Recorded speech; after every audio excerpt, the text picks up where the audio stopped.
the strange case of Dr. Jekyll and Mr. Hyde. This book is very good. It is also very short, so if you're looking for a quick read, I would definitely recommend this. It's only 3 hours if you listen to the audio version. But it explores, I guess, the question of temptation and what the cost is of giving into temptation, and also kind of a physical manifestation of sin.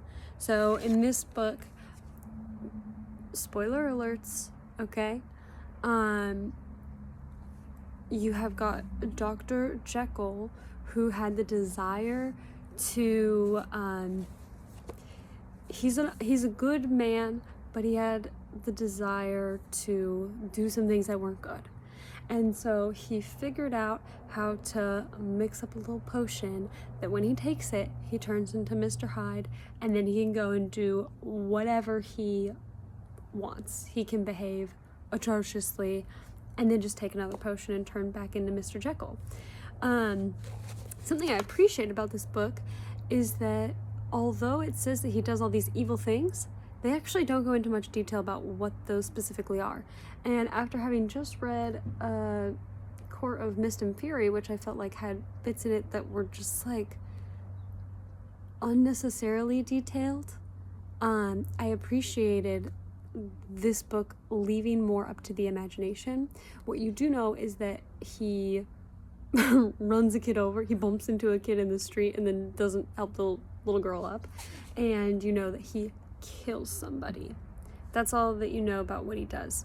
Outside of that, we don't really get any description other than to say it was evil. It was all the evil desires that Dr. Jekyll had. And so over the course of the book, I guess really it's by the end of the book, when you're reading Dr. Jekyll's letter at the end, you see that he tried to separate himself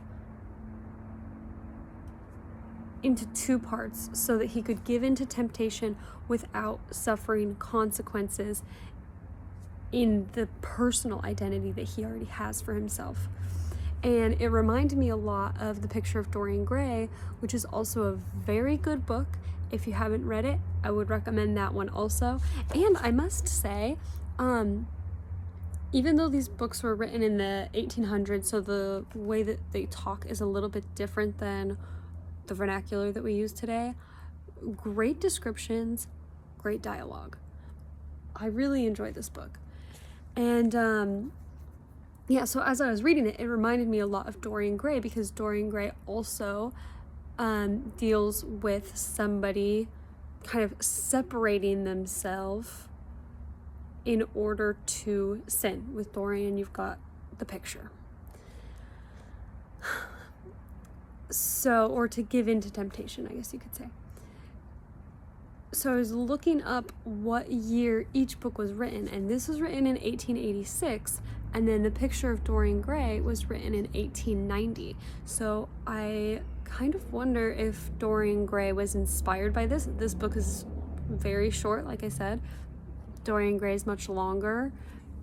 It's not crazy long, but it's much longer than this book.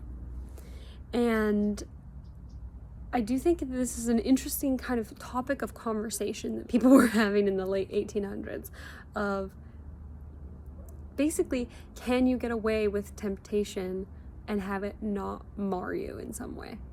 And the answer that Robert Louis Stevenson had is no. And same for Dorian Gray. Who wrote Dorian Gray?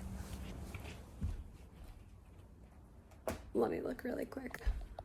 Okay, it is Oscar Wilde who wrote Dorian Gray, and I should do a review of this book. I could do that sometime this week. Yes, The Picture of Dorian Gray. This is a great book too. Anyways, so they're both talking about temptation. Can you give in to temptation and stay who you are? The answer is no. but they're both great reads. Is there anything else that I wanted to say about it? Oh yeah, it kind of made me think about, you know, what are your own temptations? If you had a Mr. Hyde, what would your Mr. Hyde conceal? Well, that was kind of an interesting thing to think about. Let's see. I'm just reading my notes. I write notes in the back of my book when I'm done.